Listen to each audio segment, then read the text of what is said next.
ஓம் சாந்தி 23/5/2024 காலை முரளி. இனிமையான குழந்தைகளே, நீங்கள் ஒருபோதும் தடைக்கு காரணமாக கூடாது. உள்ளுக்குள் ஏதேனும் குறை இருந்தால் நீக்கிவிடுங்கள். இதுவே உண்மையான வைரமாக ஆவதற்கான நேரம் ஆகும். கேள்வி: எந்த விஷயத்தில் குறைபாடு ஏற்பட்டதும் ஆத்மாவின் மதிப்பு குறைந்து போய்விடுகிறது? பதில்: தூய்மையற்ற தன்மை முதல் குறைபாடாக வருகிறது. எப்போது ஆத்மா தூய்மையாக இருக்கிறதோ அப்போது அதன் தரம் மிக உயர்ந்து இருக்கிறது. அவர்கள் மதிப்புமிக்க இரத்தினமாக, வணக்கத்துக்கு உரியவர்களாக இருக்கின்றனர். கொஞ்சம் தூய்மையற்ற தன்மையின் குறைபாடு இருந்தாலும் கூட மதிப்பு போய்விடுகிறது. இப்போது நீங்கள் பாபாவுக்கு சமமாக நிரந்தர தூய்மையான வைரமாக ஆக வேண்டும். உங்களை தனக்கு சமமாக தூய்மையாக்குவதற்காக பாபா வந்திருக்கின்றார். தூய்மையான குழந்தைகளுக்குத்தான் ஒரு பாபாவின் நினைவு இருந்து கொண்டே இருக்கும். பாபாவிடம் உறுதியான அன்பு இருக்கும். அவர்கள் ஒருபோதும் யாருக்கும் துக்கம் தர மாட்டார்கள். மிக இனிமையாக இருப்பார்கள். ஓம் சாந்தி. டபுள் ஓம் சாந்தி கூட சொல்ல முடியும். இதன் அர்த்தம் குழந்தைகளுக்கு தெரியும், பார்த்தாதாவுக்கும் தெரியும். இதன் அர்த்தமே நான் ஆத்மா சாந்த சொரூபம் என்பது ஆகும். கூடவே அமைதி கடலாக, சுகக்கடலாக, தூய்மை கடலாக இருக்கும் பாபாவின் குழந்தையாவேன். அனைத்திலும் முதலாவது தூய்மை கடலாகும். தூய்மை ஆவதில்தான் மனிதர்களுக்கு கஷ்டம் ஏற்படுகிறது. மேலும் தூய்மை ஆவதில் மிகுந்த தரம் வரிசை இருக்கிறது. ஒவ்வொரு குழந்தையும் தன்னுடைய தரத்தை புரிந்து கொள்ள முடியும். இந்த தரம் கூட அதிகரித்து கொண்டே போகிறது. நாம் இன்னும் சம்பூரண ஆகவில்லை. சிலருக்குள் தூய்மை மற்றும் யோகத்தில் ஏதேனும் குறைபாடுகள் கண்டிப்பாக இருக்கிறது. தேக அபிமானத்தில் வருவதன் மூலம் குறைபாடுகளாக ஆகின்றனர். சிலருக்குள் அதிகமாக, சிலருக்குள் குறைவாக குறைபாடுகள் உள்ளன. விதவிதமான வைரங்கள் இருக்கின்றன. அதன் பிறகு பூத கண்ணாடியால் பார்க்கப்படுகிறது. எப்படி பரமாத்மா என்று புரிந்து கொள்ளப்படுகின்றாரோ அப்படியே ஆத்மாக்களையும் புரிந்து கொள்ள வேண்டியிருக்கிறது. இவர்கள் இரத்தினங்கள் அல்லவா? இரத்தினங்கள் கூட அனைத்தும் வணக்கத்துக்குரியதாக இருக்கின்றன. முத்து, மாணிக்கம், புக்ராஜ் போன்ற அனைத்தும் வணங்குவதற்கு உரியதாகும்.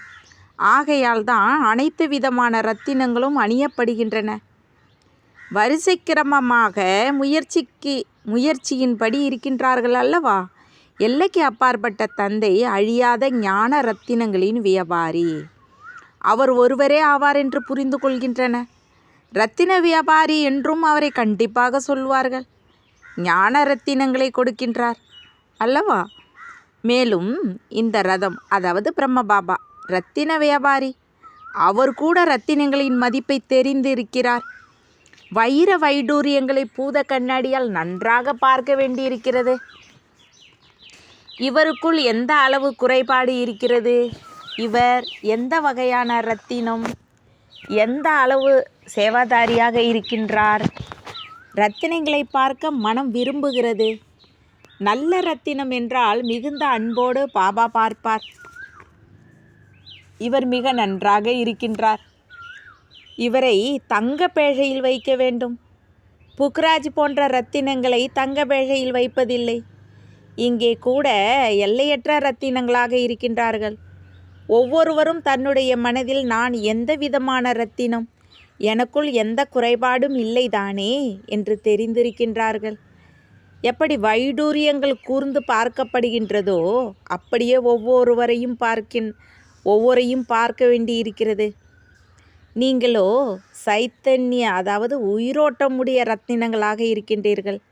நாம் எந்த அளவு சப்சபரி, நீலாம்பரி ஆகி இருக்கின்றோம் என்று ஒவ்வொருவரும் தன்னை பார்க்க வேண்டும். பூக்களில் கூட சில பூக்கள் எப்பொழுதும் ரோஜாவாகவும், சில பூக்கள் வேறு விதமாகவும் இருக்கின்றன. உங்களில் கூட வரிசை கிரமமாக இருக்கின்றீர்கள். ஒவ்வொருவரும் தன்னை பற்றி நன்றாக தெரிந்து கொள்ள முடியும். முழு நாளும் நான் என்ன செய்தேன், பாபாவை எந்த அளவு நினைவு செய்தேன் என்று தன்னைத்தானே பாருங்கள். குடும்ப விவகாரத்தில் இருந்து கொண்டே பாபாவை நினைவு செய்ய வேண்டும் என்பதை பாபா சொல்லிவிட்டார். பாபா நாரதரை பற்றி சொல்லி இருக்கின்றார். உன்னுடைய முகத்தை பார், இது கூட ஒரு உதாரணமாகும். குழந்தைகளாகிய நீங்கள் ஒவ்வொருவரும் தன்னை நன்றாக சோதித்து கொள்ள வேண்டும். எந்த பாவம் மூலமாக நாம் வைரத்துக்கு சமமாக ஆகின்றோமோ அவர் மீது நம் அன்பு எந்த அளவு இருக்கிறது? வேறு யாரிடமும் உள்ளுணர்வு போகவில்லை தானே. என்னுடைய தெய்வீக சுபாவம் எந்த அளவு இருக்கிறது என்று சோதனை செய்ய வேண்டும். சுபாவம் கூட மனிதர்களை மிகவும் பாதிக்கிறது. ஒவ்வொருவருக்கும் 3ஆம் கண் கிடைத்திருக்கிறது. அதன் மூலமாக தன்னை சோதனை செய்ய வேண்டும். எந்த அளவு நான் பாபாவின் நினைவில் இருக்கின்றேன், எந்த அளவு என் நினைவு பாபாவிடம் சென்றடைகிறது. அவருடைய நினைவிலிருந்து ஒரேடியாக புல்லரித்து போய்விட வேண்டும். மகிழ்ச்சியாக இருக்க விடாதபடி மாயை தடை போடுகிறது என குழந்தைகள் தெரிந்திருக்கின்றார்கள். முடிவு கடைசியில் தெரியும். தன்னை சோதனை செய்ய வேண்டும். குறைபாடுகளை இப்பொழுது நீங்கள் நீக்க முடியும். ஒரே அடியாக தூய்மையாகிவிடும் என்று கூட புரிந்து கொள்கிறார் இல்லை. ஒரே அடியான தூய்மையான வைரமாக ஆக வேண்டும். குறைபாடு இருந்தால் நம்முடைய மதிப்பும் குறைந்துவிடும் என்று கூட புரிந்து கொள்கிறார்கள். இரத்தினங்கள் அல்லவா? நிரந்தர தூய்மையான மதிப்புமிக்க வைரமாக ஆக வேண்டும் என்று பாபா புரிய வைக்கின்றார். முயற்சி செய்வதற்காக பாபா விதவிதமாக புரிய வைக்கின்றார்.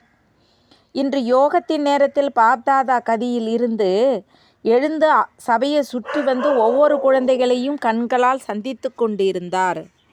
பாபா இன்று ஏன் எழுந்தார்? யார் யார் சேவாதாரி? ஏன் எனில் குழந்தைகள் அங்கங்கே அமர்ந்து இருக்கின்றனர். ஆகையால் பாப்தாதா எழுந்து ஒவ்வொருவரையும் பார்த்தார். இவருக்குள் என்ன குணம் இருக்கிறது? இவருடைய அன்பு எந்த அளவு இருக்கிறது? எல்லா குழந்தைகளும் முன்னே அமர்ந்து இருக்கின்றன. ஆக அனைவரும் பாபாவுக்கு மிக பிரியமானவர்களாக இருப்பார்கள். யார் யாருக்குள் என்னென்ன குறைபாடுகள் இருக்கின்றன என்று பாபாவுக்கு கூட தெரியும். ஏனெனில் எந்த சரீரத்தில் பாபா பிரவேசம் செய்கின்றாரோ அவர் கூட சோதனை செய்கின்றார். இந்த 2 தந்தையரும் சேர்ந்து இருக்கின்றனர் அல்லவா? ஆகையால் யார் எந்த அளவு மற்றவர்களுக்கு சுகம் கொடுக்கின்றார்கள், யாருக்கும் சுகம் கொடுக்கவில்லையோ அவர்கள் மறைந்திருக்க முடியாது. ரோஜா முத்துக்களை ஒருபோதும் மறைத்து வைக்க முடியாது. பாபா அனைத்தையும் குழந்தைகளுக்கு புரிய வைத்து பிறகு குழந்தைகளிடம் என் ஒருவனையே நினைவு செய்தீர்கள் என்றால் உங்கள் துரு நீங்கிவிடும் என்று சொல்கின்றார். நீங்கள் செய்யும் பொழுது முழு நாளும் என்னவெல்லாம் செய்தீர்களோ அவற்றையும் சோதனை செய்து பார்க்க வேண்டும். எனக்குள் என்ன அவகுணம் இருக்கின்ற காரணத்தினால் பாபாவின் மனதில் அமர முடியவில்லை. மனதில் அமரக்கூடியவர்கள்தான் சிம்மாசனத்தில் அமர முடியும். ஆக பாபா எழுந்து குழந்தைகளை பார்க்கின்றார். என் மன சிம்மாசனத்தில் அமரக்கூடிய குழந்தைகளாக யாரெல்லாம் ஆக முடியும்? நாம் எந்த அளவு பாஸ் ஆவோம் என்று நேரம் வரும்பொழுது குழந்தைகளுக்கு உடனடியாக தெரிய வருகின்றது. தேர்ச்சி அடைய முடியாதவர்களுக்கு முதலிலேயே என்னுடைய மதிப்பெண்கள் குறைந்துவிடும் என்று தெரிந்து விடுகிறது. நமக்கு மதிப்பெண்கள் கிடைக்க வேண்டும் என்று நீங்கள் புரிந்திருக்கின்றீர்கள். நாம் யாருடைய மாணவர்கள்? பகவானுடைய மாணவர்கள். சிவபாபா இந்த தாதா மூலம் படிப்பிக்கின்றார் என்று தெரிந்திருக்கின்றனர். ஆக எவ்வளவு குஷி இருக்க வேண்டும்? பாபா நம்மை எவ்வளவு அன்பு செய்கின்றார், எவ்வளவு இனிமையானவர், எந்த கஷ்டமும் கொடுப்பதில்லை. இந்த சக்கரத்தை நினைவு செய்யுங்கள் என்று மட்டும் சொல்கிறார். படிப்பு ஒன்றும் அதிகம் கிடையாது. நாம் இப்படி ஆக வேண்டும் என்ற குறிக்கோள் நம் முன்னே இருக்கிறது. தெய்வீக குணங்களின் குறிக்கோள் இருக்கிறது. நீங்கள் தெய்வீக குணங்களை தாரணை செய்து இவர்களைப் போல, அதாவது லட்சுமி நாராயணர் போல தூய்மையாகின்றீர்கள். ஆகையால் தான் மாலையில் உருட்டப்படுகின்றீர்கள். எல்லையற்ற தந்தை நமக்கு படிப்பிக்கின்றார். இது மகிழ்ச்சியை தருகின்றது அல்லவா? கண்டிப்பாக தனக்கு சமமாக தூய்மை மற்றும் ஞானம் நிறைந்தவராக ஆக்குகிறார். இதில் தூய்மை, சுகம், சாந்தி அனைத்தும் வந்து விடுகிறது. இப்போது யாரும் பரிபூரணமாகவில்லை. கடைசியில் அப்படி ஆக வேண்டும். அதற்காக முயற்சி செய்ய வேண்டும். பாபாவை அனைவரும் அன்பு செய்கின்றனர். பாபா என்று சொன்னதுமே மனமே மலர்ந்து விடுகிறது.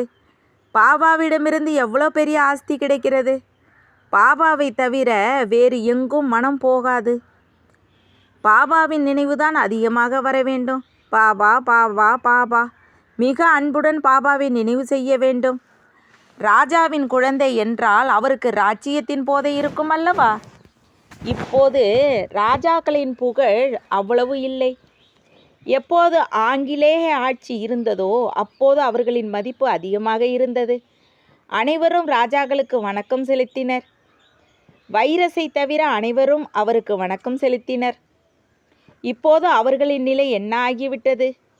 யாராவது வந்து ராஜ்ய பதவி அடைந்துவிட முடியாது என்று கூட நீங்கள் தெரிந்திருக்கின்றீர்கள். நான் ஏழை பங்காளன் என்று பாபா புரிய வைக்கின்றார். ஏழைகள் உடனடியாக பாபாவை தெரிந்து கொள்கின்றனர். இவை அனைத்தும் பாபாவினுடையது. அவருடைய ஸ்ரீமத்துப்படிதான் நாம் அனைத்தும் செய்வோம் என்று புரிந்து கொள்கின்றனர். பணக்காரர்களுக்கு அவர்களுடைய பணத்தின் போதை இருக்கின்ற காரணத்தினால் அவர்கள் இப்படி செய்ய முடியாது. ஆகையால் பாபா சொல்கிறார், நான் ஏழை பங்காளன். ஆமாம், பெரியவர்கள் வரவேற்கப்படுகிறார்கள், பணக்காரர்கள் அதாவது. ஏனெனில் அவர்கள் மூலமாக பிறகு ஏழைகள் கூட உடனடியாக வந்து விடுவார்கள். எவ்வளவு பெரிய பெரிய மனிதர்கள் கூட இங்கே போகின்றார்கள் என்று பார்த்து அவர்களும் வந்து விடுவார்கள். ஆனால் அப்பாவி ஏழைகள் மிகவும் பயப்படுகிறார்கள். ஒரு நாள் அவர்கள் கூட உங்களிடம் வருவார்கள். அந்த நாள் கூட வரும். பிறகு எப்போது நீங்கள் அவர்களுக்கு புரிய வைப்பீர்களோ அப்போது மிகவும் மகிழ்ச்சி அடைவார்கள். உடனடியாக பலியாகி விடுவார்கள். அவர்களுக்கு கூட நீங்கள் தனியாக நேரம் ஒதுக்குவீர்கள். நாம் அனைவருக்கும் நன்மை செய்ய வேண்டும் என்று குழந்தைகளின் மனம் விரும்புகிறது. அவர்கள் கூட படித்து பெரிய அலுவலர்கள் ஆகின்றார்கள் அல்லவா? நீங்கள் ஈஸ்வரிய அமைப்பை சேர்ந்தவர்கள். நீங்கள் அனைவருக்கும் நன்மை செய்ய வேண்டும். காட்டுவாசி கொடுத்த நெல்லிக்கனியை ராமர் சாப்பிட்டதாக பாடல் இருக்கிறது அல்லவா? தானம் எப்பொழுதும் ஏழைகளுக்கு செய்ய வேண்டும், பணக்காரருக்கு அல்ல என்று புத்தி கூட சொல்கிறது. நீங்கள் போக போக இவை அனைத்தும் செய்ய வேண்டும். இதில் யோக பலன் வேண்டும். அதில் கவரப்பட்டு மனிதர்கள் வருவார்கள்.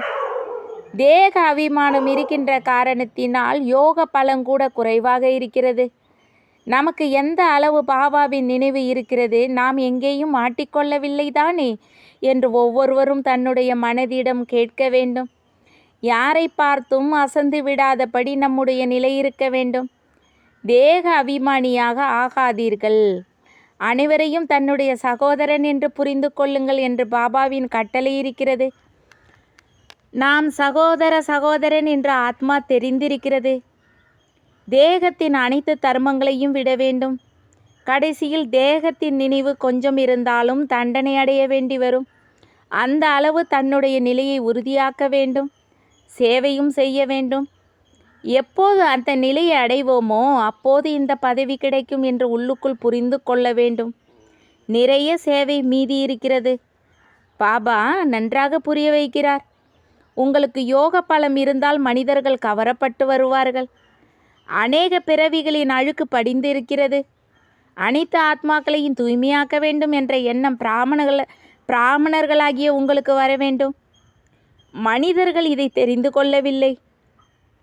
நீங்கள் முயற்சியின்படி இதை தெரிந்து கொள்கின்றீர்கள். தன்னை சோதனை செய்ய வேண்டும் என்று பாபா அனைத்து விஷயங்களையும் புரிய வைத்து கொண்டே இருக்கிறார். எப்படி பாபா எல்லையற்றவராக இருக்கிறாரோ அதுபோல குழந்தைகள் கூட எல்லையற்ற எண்ணம் வைக்க வேண்டும். பாபாவுக்கு ஆத்மாக்கள் மேல் எவ்வளவு அன்பு இருக்கிறது. இத்தனை நாளா ஏன் அன்பு இல்லை? ஏனெனில் குறைபாடு உடையவர்களாக இருந்தார்கள். தூய்மையற்ற ஆத்மாக்களை என்ன அன்பு செய்வது? இப்போது தூய்மையற்ற ஆத்மாக்களை என்ன அன்பு செய்வது? இப்போது பாபா அனைவரையும் தூய்மையற்ற நிலையிலிருந்து தூய்மையாக்க வந்திருக்கின்றார். ஆக கண்டிப்பாக அன்பாக ஆக வேண்டும். பாபாவே அன்பாக குழந்தைகளை மிகவும் ஈர்க்கின்றார். நாளுக்கு நாள் எவ்வளவு தூய்மை ஆகி கொண்டு போவோமோ அவ்வளவு உங்களுக்குள் ஈர்ப்பு ஏற்படும்.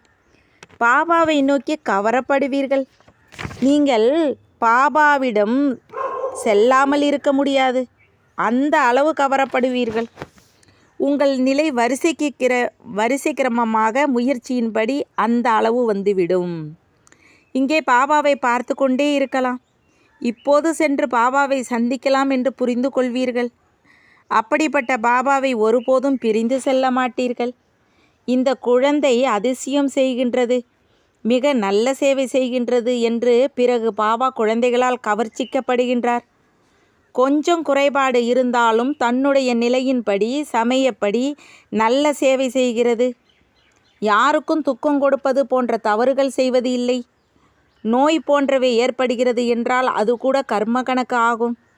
எதுவரை இங்கே இருக்கின்றோமோ அதுவரை ஏதாவது ஆகிக்கொண்டே தான் இருக்கும் என்று அவர்களே புரிந்து கொள்கின்றார்கள். ரதமாக இருந்தாலும் கூட கர்ம கணக்கை கடைசி வரை அனுபவிக்க வேண்டும். நான் இவருக்கு ஆசீர்வாதம் செய்வேன் என்பது எல்லாம் கிடையாது. இவர் கூட தன்னுடைய முயற்சியை செய்யத்தான் வேண்டும். ஆமாம், ரதத்தை கொடுக்கின்றார், அதற்காக கொஞ்சம் உதவி செய்வேன். நிறைய பந்தனத்தால் சிக்குண்டவர்கள் எப்படியெல்லாம் வருகின்றார்கள், எப்படி யுக்தியோடு பந்தனத்திலிருந்து விடுபட்டு வருகின்றனர். அவர்களுக்கு எந்த அளவு அன்பு இருக்கிறதோ அந்த அளவு யாருக்கும் கிடையாது. நிறைய பேருக்கு முற்றிலும் அன்பு இல்லை. பந்தனம் உள்ள அவர்களின் அன்பை வேறு யாருடைய அன்புக்கும் ஒப்பிட முடியாது. பந்தனம் உள்ளவர்களின் யோகத்தை கூட சாதாரணமாக நினைக்காதீர்கள். மிகுந்த நினைவு செய்து அழுகின்றனர். பாபா, ஓ பாபா, நாங்கள் உங்களை எப்பொழுது சந்திப்போம்? பாபா, உலகத்தின் எஜமானராக்கக்கூடிய பாபா, உங்களை நாங்கள் எப்படி சந்திப்போம்? இப்படியாக பந்தனத்தில் சிக்குண்டவர்கள் அன்பு கண்ணீர் விட்டு கொண்டே இருக்கின்றன. அது அவர்களின் துக்கத்தின் கண்ணீர் கிடையாது. அந்த கண்ணீர் அன்பின் முத்துகளாகி விடுகின்றன. ஆக அந்த பந்தனத்தில் சிக்குண்டவர்களின் யோகம் குறைவானதா என்ன? நினைவு செய்யும் பொழுது மிகவும் துடிக்கின்றனர். ஓ பாபா, நாங்கள் உங்களை எப்போது சந்திப்போம்? அனைத்து துக்கங்களையும் நீக்கக்கூடிய பாபாவை எவ்வளவு நேரம் நீங்கள் நினைவு செய்கின்றீர்கள், சேவையும் செய்கின்றீர்கள். பந்தனத்தில் சிக்குண்டவர்கள் சேவை செய்ய முடிவதில்லை. ஆனால் நினைவு மூலமாகவே அவர்களுக்கு நிறைய பலன் கிடைக்கிறது. நினைவில்தான் அனைத்தும் அடங்கியிருக்கிறது. அவர்கள் துடித்து கொண்டு இருக்கின்றனர். பாபா, நாங்கள் எப்பொழுது விடுதலையாவோம், உங்களை சந்திப்போம் என்று மிகவும் நினைவு செய்கின்றனர். போக போக நாளுக்கு நாள் நீங்கள் மிகவும் பாபாவை நோக்கி ஈர்க்கப்பட்டு கொண்டு இருப்பீர்கள். குளிக்கும் போதும் காரியங்கள் செய்யும் பொழுதும் நினைவிலேயே இருப்பீர்கள். பாபா, இந்த பந்தனங்கள் முடிந்து போகக்கூடிய நாள் வருமா என்று அந்த அப்பாவிகள் கேட்டுக்கொண்டே இருக்கின்றன. பாபா, இவர்கள் எங்களுக்கு மிகவும் தொந்தரவு செய்கிறார்கள். என்ன செய்வது? குழந்தைகளை அடிக்கலாமா? பாவமாகி விடாதே. இப்படி குழந்தைகளை பற்றி கேட்கவும் செய்யாதீர்கள் என்று பாபா கூறுகின்றார். யாருக்காவது கணவன் மூலம் துக்கம் ஏற்பட்டால் அவர்கள் உள்ளுக்குள் இந்த பந்தனம் எப்போது விடுபட்டு நாம் பாபாவை சந்திப்பது என்று நினைக்கின்றனர். பாபா மிக கடுமையாக பந்தனமாக இருக்கிறது, என்ன செய்வது? கணவனுடைய பந்தனம் எப்பொழுது விடுபடும்? பாபா பாபா என்று சொல்லிக்கொண்டே இருக்கின்றன. அவர்கள் மீது பாபாவுக்கு ஈர்ப்பு வருகிறது அல்லவா? அவளைகள் மிகவும் சகித்து கொள்கின்றன. பாபா குழந்தைகளுக்கு தைரியம் கொடுக்கின்றார். குழந்தைகளே, நீங்கள் பாபாவை நினைத்து கொண்டே இருந்தால் இந்த அனைத்து பந்தனங்களும் முடிந்து போய்விடும். நல்லது. இனிமையிலும் இனிமையான காணாமல் போய் கண்டெடுக்கப்பட்ட செல்ல குழந்தைகளுக்கு தாயும் தந்தையுமான பாப்தாதாவின் அன்பு நினைவுகள் மற்றும் காலை வணக்கம். ஆன்மீக குழந்தைகளுக்கு ஆன்மீக தந்தையின் நமஸ்தே. ஆன்மீக தந்தைக்கு ஆன்மீக குழந்தைகளின் அன்பு நினைவுகள் மற்றும் நமஸ்தே. 1. தாரணைக்கான முக்கிய சாரம். எனக்குள் எந்த அவகுணமும் இல்லைதானே? எந்த அளவு என்னுடைய நினைவு பாபா வரை சென்றடைகிறது? என்னுடைய சுபாவம் தெய்வீகமாக இருக்கிறதா? என் உள்ளுணர்வு எங்கும் அலையவில்லைதானே என்று தன்னைத்தானே சோதனை செய்ய வேண்டும். 2. பாபாவையே ஈர்க்கும் அளவு மிக அன்பானவராக ஆக வேண்டும். அனைவருக்கும் சுகம் கொடுக்க வேண்டும். அன்போடு பாபாவை நினைவு செய்ய வேண்டும். வரதானம். துணைவனை எப்போதும் துணையாக வைத்து சகயோகத்தை அனுபவம் செய்யக்கூடிய இணைந்த ரூபதாரி ஆகுங்கள். எப்போதுமே நீங்கள் மற்றும் பாபா இவ்வாறு சேர்ந்து இருங்கள். எனவே வேற யாரும் தனியாக பிரிக்க முடியாது. ஒருபோதும் தன்னை தனியாக இருப்பதாக நினைக்க வேண்டாம். பாப் தாதா அழியாத துணையை கண்டுபிடிப்பவர், உங்கள் அனைவருக்கும் துணையாக இருப்பவர். பாபா என்று சொன்னால் உடனடியாக பாபா ஆஜராகி விடுவார். நாம் பாபாவினுடையவர்கள், பாபா நம்முடையவர். பாபா உங்களுக்கு ஒவ்வொரு சேவையிலும் ஒத்துழைப்பு தருபவராவார். தனது இணைந்த சொரூபத்தின் ஆன்மீக நஷாவில் இருங்கள். சுலோகன்: சேவை மற்றும் சுய முன்னேற்றத்தின் சமநிலையில் இருந்தால் எப்போதும் வெற்றி கிடைத்து கொண்டே இருக்கும். ஓம் சாந்தி பாபா. தேங்க்ஸ் பாபா.